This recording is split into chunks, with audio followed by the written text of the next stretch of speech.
This is the Sports Timeout Podcast with CJ Perry, Tony Caronco, Tristen Howe, and your host, Wes Underwood.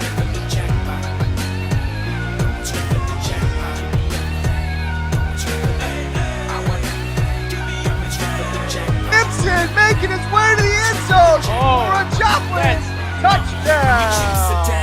Take the snap, and he's going to cut back against four dudes right there, and he finds a lane to the end zone. That's just great athleticism, folks. He's pumped after that one. You got to flex after that diving for the ball like he's diving for an out in baseball on that one. So to have him back out there is a huge plus. Eric Tommy again thought about the shot, tried to get it away for Shallow. It's going to find a goal. Saved by Fry Russell, blocked by Yoo-Hoo. Shallow's on the right. Russell hooks the cross. Rebound saved as well. From Fry, Shallow into the middle. Got to bring it down. Kansas City in front. Seattle knocked out as it stands. The 1-2. Albert hits it out to deep left. Number 701 into Big Mac land. The final homestand of his career. And the memories just keep on coming. 701.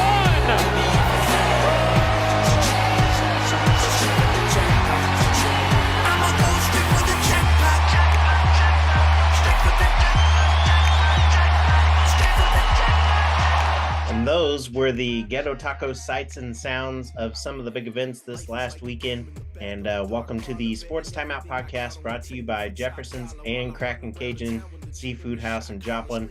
Wes Underwood along with Tony and Tristen. And, welcome in, fellas. Another interesting week in sports. Oh, yeah. Yeah, for real. And, one of those interesting things, it's already MLB Playoffs, and that's where we'll open the show. And, Wild Card Weekend begins tomorrow, and at 11 a.m., in fact, as the Rays and the Guardians will set things off for the postseason in the MLB. Then the Phillies and the Cardinals will follow at 1. Then at 3 p.m., it will be the Blue Jays and the Mariners. And then the nightcap will be the Padres and the Mets. And then you have the Astros and the Dodgers, the Yankees and the Braves. They got the bye. And, I want your early World Series predictions here, and we'll go Tony, because this could be interesting. I'm keeping my my prediction the same as as baseball season started. I'm saying the Yankees versus the Cardinals. Yeah, interesting that they both made it. I mean, that's pretty cool. Yep. I'm Tristan, surprisingly pick the Yankees. I want to know yours outside the Yankees, because we all know you want the Yankees. So, who else would you pick? The Yankees obviously are my pick, but I think the Mets have a really good chance of making it. Yeah. The Braves also, I think, have a chance of repeating. I know. Yes. It's crazy. So I think overall the Braves have the best momentum coming into the playoffs to make the biggest push, but I think the Yankees are the hottest team in baseball right now, and I think they're going to take that all the way into the World Series. But, I think the best part about October is the World Series, and that's when every team really puts their game face on and tries to make it to the World Series. But overall, I think the best pick is probably the Yankees and the Cardinals. Okay. I like the Blue Jays and the Cardinals. Vlad Guerrero Jr. I mean, this team was at the bottom. They got rid of their coach, and they're showing that the coaching change is what they wanted and what they needed. And if they had a different coach to begin the year, they'd be a whole different team. So I'm gonna go. Which we hope we can say the same about the Royals, because the Royals just got rid of their manager and their pitching coach. I'm excited.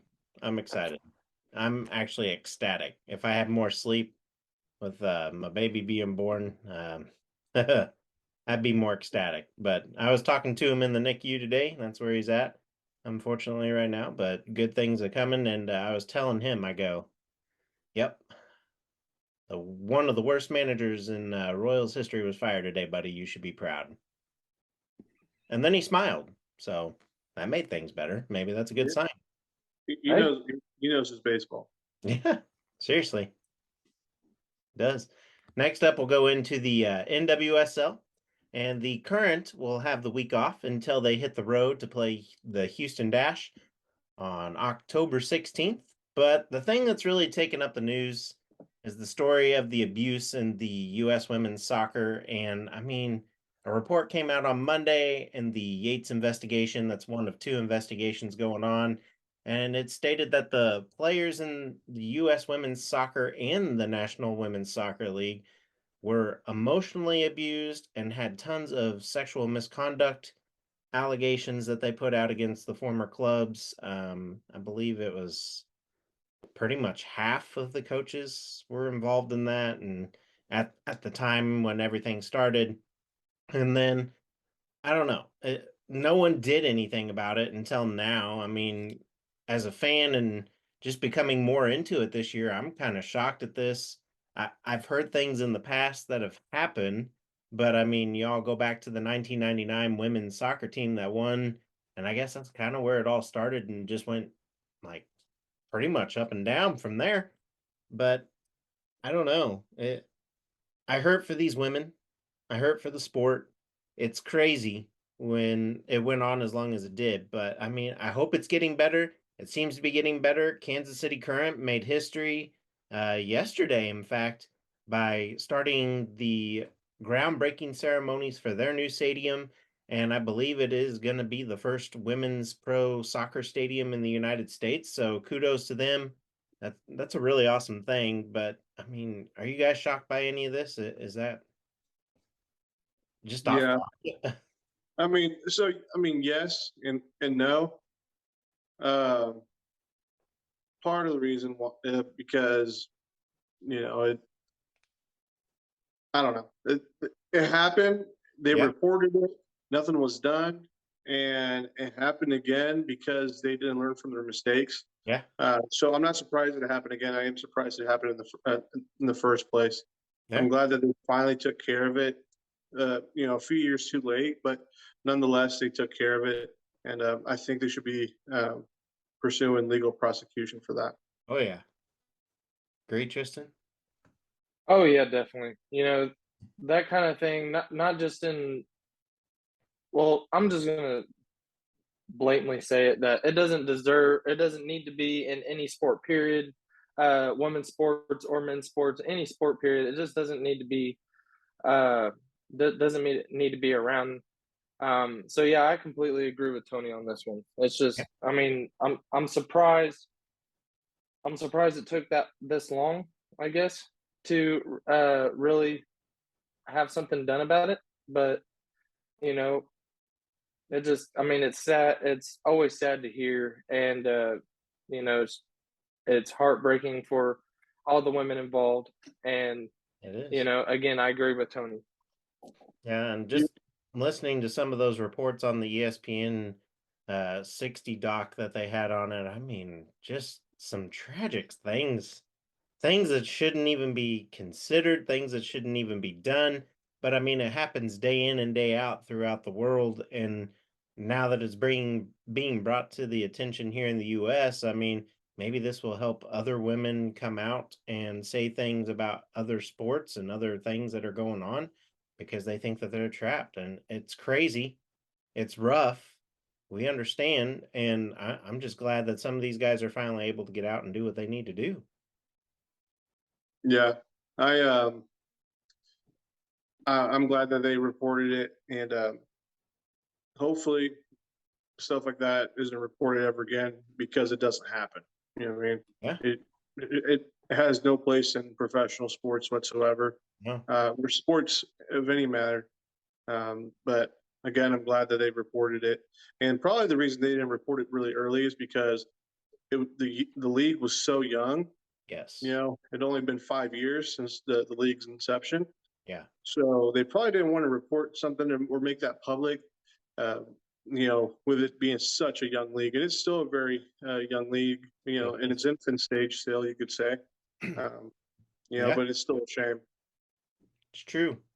Next up, we'll get off that topic here, and we will backtrack a little bit to Aaron Judge and his 62nd home run, and here's a look at how it happened. Judge hitting .310 after the one hit in Game 1. Last time Kansas beat Iowa State right here in Lawrence, it was in 2014. And guess who's going to be ranked in the top 25 for the first time since, 2009? How about it?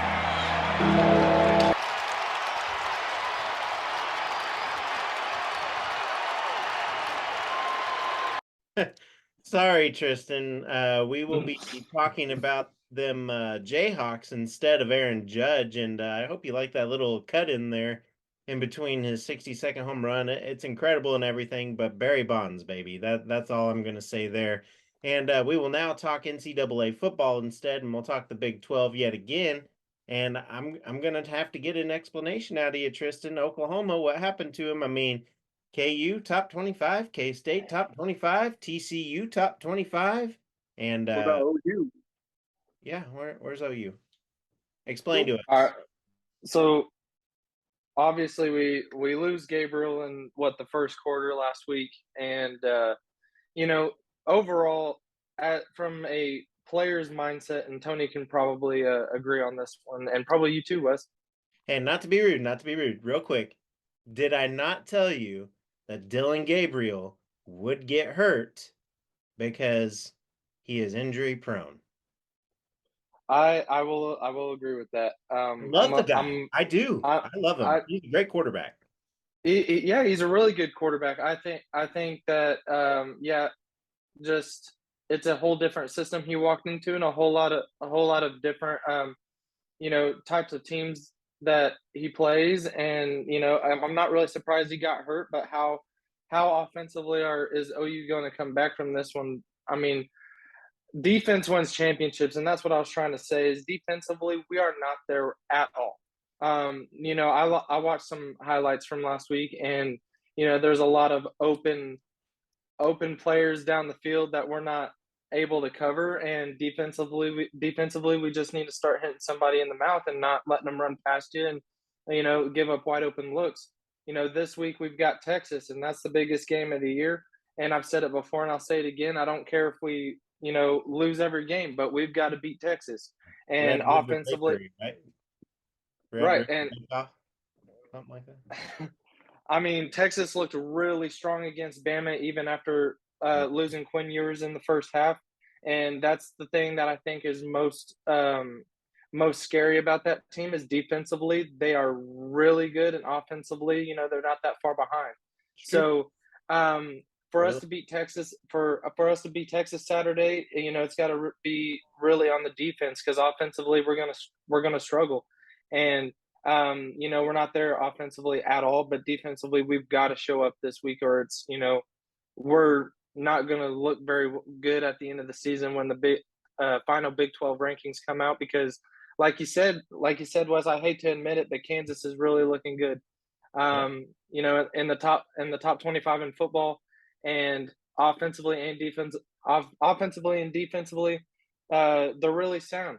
But when they get into the later games and play teams like Baylor, Texas, they're going to have Texas later in the year, and I think Texas has a really good chance of coming out on top in the Big 12, no matter how much I hate to say it. But at the same time, Oklahoma State is really toting the line there, and they are, and I believe they're one of the teams that are ranked now, or close to being ranked. But Tony, Oklahoma State's the highest ranked in the Big 12 and are nationally as well in the Big 12, I guess, is what I'm trying to say. But anyways, continue.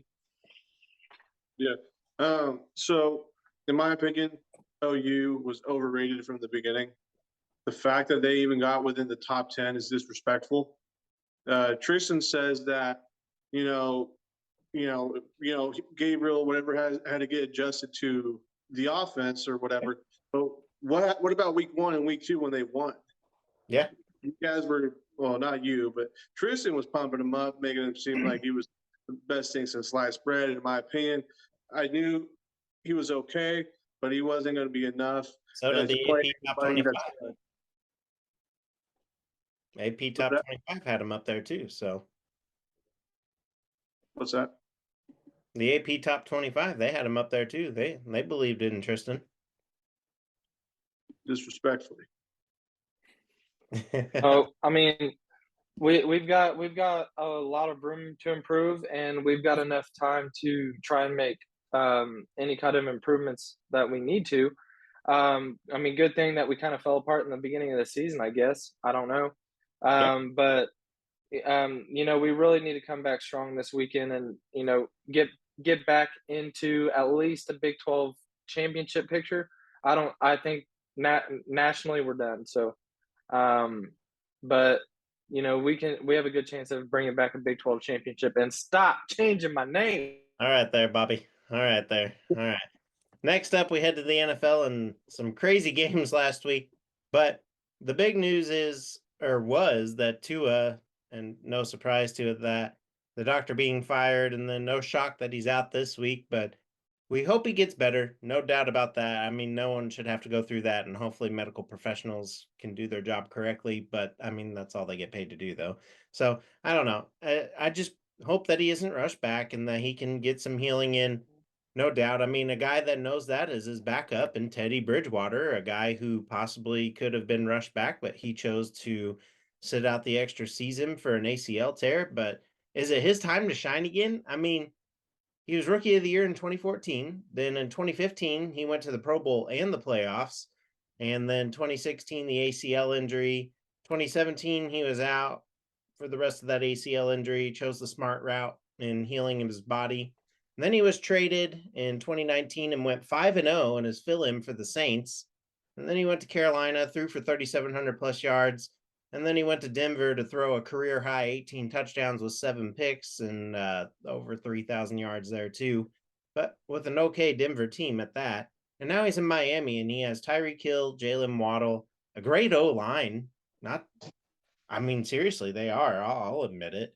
And not to mention an okay backfield as well with a pretty good defense. Tony, is it time to shine or what? Yeah, in my opinion, as unfortunate as Tua's injury is, it's probably the best thing that happened to the Dolphins. Yeah. I think he's a better, more well-rounded quarterback, and to the knockout thing with Tua got knocked out, man. If you guys are freaking out about that knockout, you guys obviously don't watch enough fighting, because the MMA is full of worse knockouts of that, and so is boxing. It was Le'Veon Bell going. Hey, Le'Veon Bell won. Well, we never gave that update. Le'Veon Bell did win. Yeah. He knocked him out. That's why I said he's going. Boom, boom, boom. But yeah, wholeheartedly agree. I mean, a lot of people don't realize that. And on that note, Tristen, you agree? Yeah, I agree. But, overall it comes down to, the medical stuff needs to really be questioned about that, because he shouldn't have been cleared to play anyways, and then he gets hurt again. So overall we've seen this happen. Junior Seau is a great example. Taking too many hits to the head and then ends up not being very good for him when he retires. So millions of dollars is nice, but I mean, what are you going to do about your health whenever you can't control anything about yourself anymore by all these hits you're taking? So I think Tua really needs to. Von Belcher, same story. Right, exactly, and I think Tua really needs to look in the mirror. I don't think he needs to really be thinking about his future in the NFL or anything. Yeah. But at the same time, the doctors need to be held accountable. That's the word I was looking for earlier. But they need to be held accountable for what they did, because Tua's whole life could be in jeopardy by these hits, and you can't buy back your health or anything like that. So unless you're Tom Brady, right? I mean he apparently can't buy back his marriage. So too soon. Oh, Was that too soon? Too soon. No. I think it's funny. Coming from Bob's Burger King right there. So But yeah, and that is something I forgot to mention is that I do think that he shouldn't have been in the game. But it was definitely a really, really bad call. And like I've said before, I think the NFL is super, super shady. I think it needs to be more player driven. And, I think we're making strides that way with as much controversy there is in the NFL. Indeed. Controversy, Brett Favre, we'll go over that welfare scandal. Are you guys surprised? Yes, absolutely. Yeah, 100%. I am surprised. What caught you? The fact that somebody who has an endorsement deal with Wrangler would do that.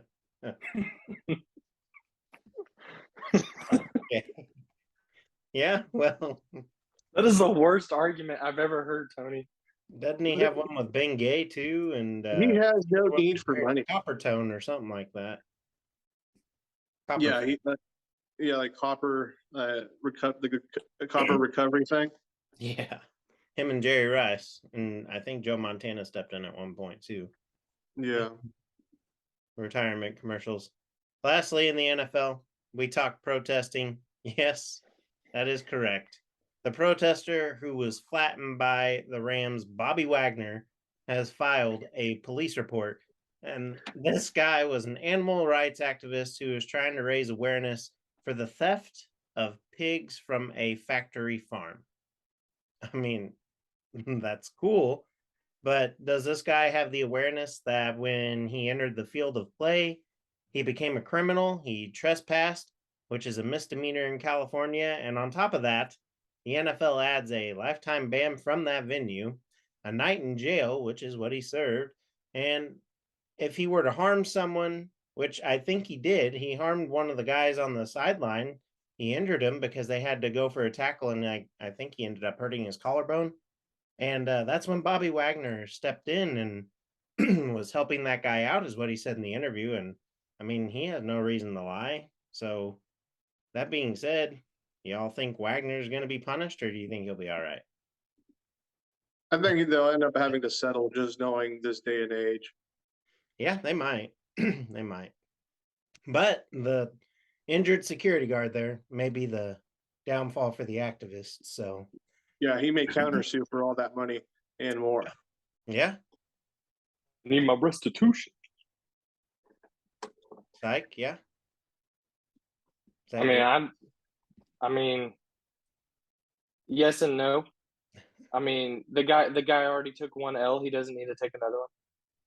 I mean, he got his bell rung for one. I mean, props to him for taking a hit from Bobby Wagner for one. I mean, did he get his pigs back? Did he get his little piggies? I don't know. I mean, what's the deal with the pigs? I mean, I don't know. I looked into it. It's just a weird website. I didn't go too far. All right. I mean, overall the guy is pretty dumb for what he did. I mean, he got banned from a game and got laid out by Bobby Wagner. I mean, I wish ESPN would turn that into "You Got Mossed." Right. I mean, I guess I guess it's going to be a cool story to tell his grandkids one day or something. I don't know, but something tells me he's not going to have grandchildren. I don't think he's going to have children. He's going to have a pig farm. Probably. But on that, we will now head to the local sports update brought to you by Trackside Burgers. They will be opening sometime this month, and it will be at 1515 West 10th Street in Joplin. So catch them in the Joplin area for your tailgate needs, and they are catering now too. So tomorrow night, or tonight actually, get down there. And lots of volleyball and softball action this weekend yet again, and tournaments as well. And we'll move on to college sports in the local area. Pitt State Volleyball will host Nebraska Kearney tonight at 6 p.m. And then tomorrow they will host Fort Hays State at 6 p.m. As for Missouri Southern, they will host Fort Hays State tonight. And that will be at 6 p.m. And then tomorrow they will host Nebraska Kearney at 7 p.m. Next, we head to soccer, and MSSU will host Washburn at 6 p.m. tonight. This will also be senior day for the Lions. And then Sunday, they will also host Emporia State at 2 p.m. And on that note, we finish out with the 2-minute warning brought to you by Hot Stone Pizzeria. And we just have local sports for this area, high school and college. So this week, our predictions will begin with, Joplin hosting 2 and 4. Carl Junction, who you got? Cue that music, by the way. Joplin. Okay. Joplin. Joplin across the board, even though I'm wearing a stunner hat. Well, we'll see. By default, you should choose Carl Junction. Sure, why Take not? that L, Wes. Take that L. Let's go for it. CJL. And next, 4 and 2 Web City will host 5 and 1 Carthage. Who you got? I got Web City on this one. I think Web City falls asleep in the second half. I've got Carthage 42-28. Luke Gall's the real deal, but I got Web City winning on homecoming night. And then lastly, 3 and 3 Neosho heads to 1 and 5 Ozark tonight. Who you got? Neosho. Neosho. 63-0. Okay. That's a little steep. I'm thinking 21-6. Okay. Yeah, I'll take Neosho here. And then next we head to college football in the local area. MSSU will play host to Lincoln on homecoming for MSSU. Who you got? MSSU by 40. Okay. I think that's still a little steep. Lincoln's really bad. That's why I said. MSSU by 39. Okay. Take MSSU in general. And then we head to Pitt State. Undefeated Gorillas will host Northwest Missouri State at 2 p.m. tomorrow. Who you got? Northwest. I'm going to go Pitt State. Okay. Well, I think it's Pitt State's homecoming too, so I think I'll go with Tristen here and pick Pitt State. And of course, all these games and events are pending to the weather and the current and fluid COVID-19 situation. So tune into each team's social media pages for times and updates. And well, the music continues. End of another episode for Tristen, Tony, and myself. I mean, stay warm. It's a little chilly today. Yeah, might need that jacket out there at some of the football games tonight. Yep. So, y'all have a great weekend. Take care. See you guys. See ya. We will most definitely be covering that continually. And